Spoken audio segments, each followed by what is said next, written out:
My father-in-law said he wanted to experience how the young folks have fun these days, so I took him to my wife's newly opened upscale cocktail bar for a quiet drink. I'd just finished ordering him a custom cocktail when a man from a booth across the room swaggered over, glass in hand. His eyes scanned the drink menu on our table, and a condescending smirk twisted his lips. Only ordering the cheapest well drinks? He sneered. Brought the old man here to enjoy the free air conditioning? Trash like you belongs in a dive bar. Who even let you in here? Anger burned in my chest. I stood up, my jaw clenched. We're paying customers. What's it to you? But before I could say another word, his face darkened with pure rage. He snatched the half-finished beer bottle from our table and raised it high above my head. My girl owns this place, he snarled. Even if I crack your skull open, I can afford the payout. You filthy pauper, either get on your knees and lick my shoes dry or get the hell out of my sight. You're an eyesore. The beer dripped down my face. My hands trembled with fury as I wiped it away. Then, a cold calm settled over me. I opened my phone, switched to the camera, and went live. All right, everyone, I said into the screen. You won't want to miss this. We're going live to catch my cheating wife and see the double life she's been leading. The live chat exploded. Comments flying too fast to read. A blizzard of shock and fury. The man across from me snapped his lighter open, lit a cigarette, and blew a slow, contemptuous plume of smoke into the air. Your wife? You? He barked a derisive laugh. You look too broke to even know what Ashley looks like. Stop embarrassing yourself. Take that old relic and get out before I have you thrown out. I was about to retort when my eyes locked onto the watch on his wrist. My blood ran cold. That was mine. Just yesterday, Ashley had cupped my hand tenderly, her voice soft and full of concern. Nick, the strap's a bit loose. Let me take it to my master's apprentice to adjust it. Maybe get it polished too. I want it to look perfect on you tomorrow. I'd laughed at her fussing, touched, and handed it over. I never dreamed I'd see it gleaming on this stranger's wrist tonight. The live audience spotted it too. No way! That watch. That's Nick's. The custom Patek, it's one of a kind. He's right. Ashley gifted it to him on their anniversary. It was all over the news. Why is that punk wearing it? The man saw the comments. A vicious, triumphant grin spread across his face as he deliberately raised his wrist, flaunting the timepiece. So it's true. You really are her husband. Perfect. He leaned in, his voice a taunt.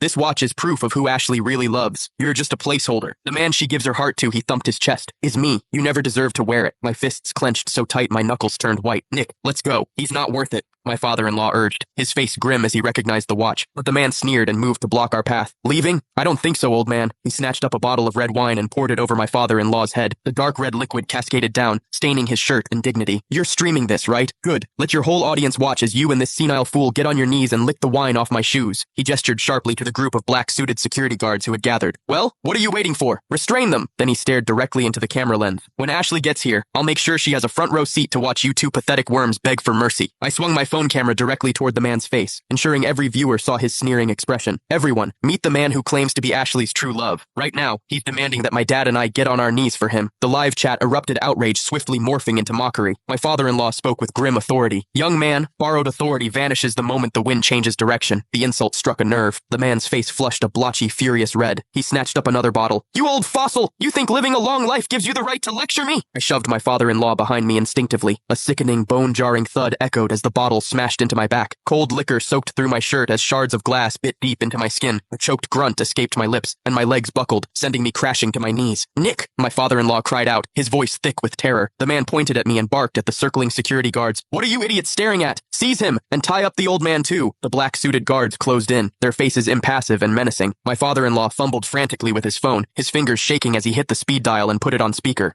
The line rang, and just before it was about to disconnect, Ashley's impatient voice cut through the air, underscored by laughter and a man's low chuckle in the background. Dad, what is it? I'm in the middle of something important. Ashley, we're at your new bar. Nick was protecting me. He's been hit with a bottle. He's bleeding badly. My father-in-law's voice wavered with panic. Her reply was flat. Dad, what are you even doing over there? I'm at an important business dinner. I can't just leave. Take Nick to the hospital first. Let Brian McNeely handle the situation. Send me all the medical bills. I'll cover everything. I'll come by later to check on you. Then she hung up. The line went dead. Brian McNeely, so that was his name. My father-in-law's hand trembled so violently that he nearly dropped the phone. Did you hear that? Ashley doesn't care about you at all, Brian crowed, his voice dripping with triumphant arrogance. Security! Throw these beggars out onto the street! The guards surged forward again, emboldened. You heard the boss, one of them said, his tone attempting justification. She's busy, but if any of you lays a hand on us now, I declared, pulling my father-in-law firmly behind me and forcing my voice into a warning. This live stream will broadcast every second of it. Let this scene go public, and we'll see how many customers your precious bar has left by tomorrow. My threat hung in the air, effectively paralyzing the bodyguards.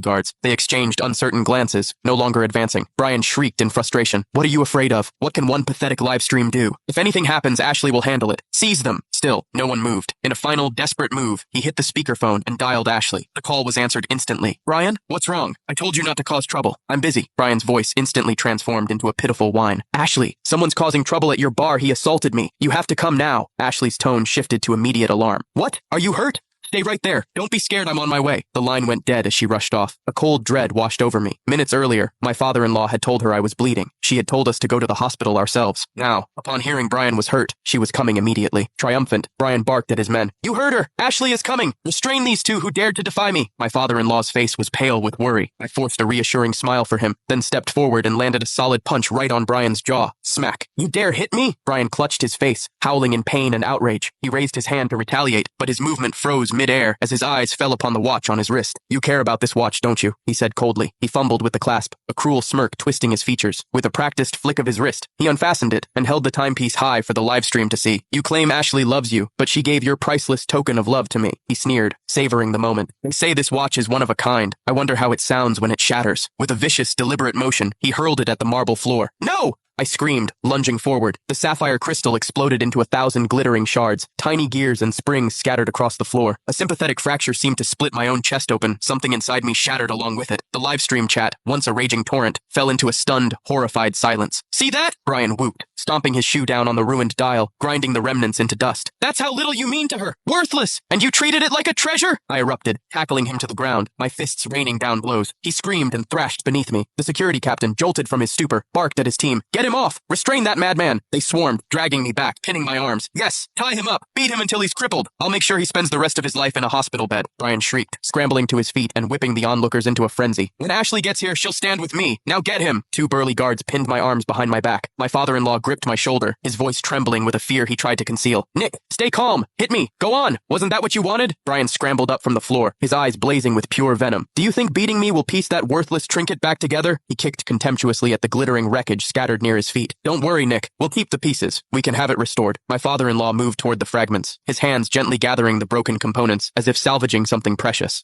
Brian suddenly shoved him aside and with a cruel, deliberate motion, ground his heel into the small pile of collected pieces. The crunch of glass and metal was sickening. You old fool! He spat. Do you really think this can be fixed? Today, I'll grind it into dust. As he destroyed the last remnants, he looked straight at me, his sneer triumphant. See this? This is what you and your precious symbols are worth beneath my heel. Dad! I shouted, seeing him fall. A surge of raw adrenaline ripped through me. With a strength I didn't know I possessed, I wrenched free from the guard's grasp. I snatched an empty bottle from a nearby table and lunged at Brian. Ah! Brian screamed, genuine terror in his eyes. The security captain reacted instantly, delivering a brutal kick to my side that sent me stumbling. He then grabbed me by the hair and slammed my face back down onto the cold floor. Are you hurt, Brian? The captain asked with feigned concern, his knee digging into my back. Teach him a lesson. Tear that filthy mouth of his apart, Brian shrieked, clutching his chest in a theatrical display. I'm not just Ashley's husband, I'm the sole heir to the Barnett Group. Lay another hand on me and you'll regret it. The guards hesitated, my declaration and fury giving them pause. The heir to the Barnett Group? So what? You're still just the man Ashley keeps around for show, one of the bolder guards taunted, his eyes glinting with malice. And judging by the way she ignores you, I doubt she even lets you touch her anymore. Ha! A hollow, familiar ache bloomed in my chest. The taunt struck a nerve. It was true that Ashley and I hadn't been intimate in a long time. What is going on? A cool, familiar voice cut through the noise. Ashley stood at the entrance, flanked by two assistants, her brow furrowed at the scene of chaos. My body went rigid. At almost the same instant, another voice deeper, far more commanding echoed through the hall.